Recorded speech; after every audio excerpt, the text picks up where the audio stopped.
You're not forgetting that this country did vote for Brexit, and actually Brexit is Brexit. Brexit, at the end of the day, means getting out of the EU, so a change in tone may be important, but you also have to look at the alternative, which is just leaving the EU. Is there anyone else that would be a better job at negotiating than Theresa May right now? Well, I don't think the government generally has been very competent at all in doing these negotiations. I mean, Francine, just think about it. We're 15 months on from the referendum.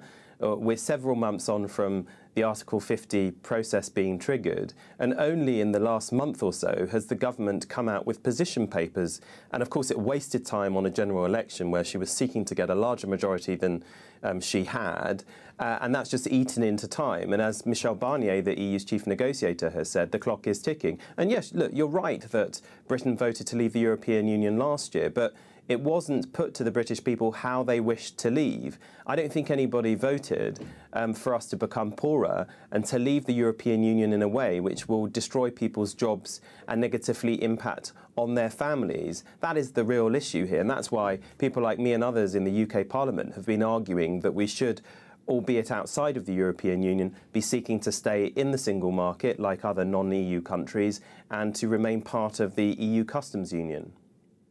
Do you believe Jeremy Corbyn would do a better job in negotiating this than Theresa May? Absolutely, I believe the Labour team would do a better job because they wouldn't be playing to the domestic gallery.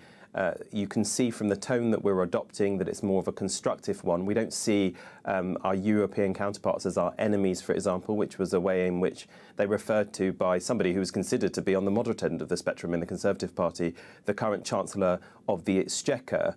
But in the end, look, I can assure you that from a UK parliamentary perspective, this isn't really a big issue of party politics. What you're seeing in the UK Parliament with regard to the legislation we have to pass to give effect to Brexit is different politicians from across the parties and working across party lines to try and get the best outcome for the people that we represent. So in many respects, this is something that's gone above party politics, where you've got politicians very much focused on what is the right thing to do in the national interest. Right.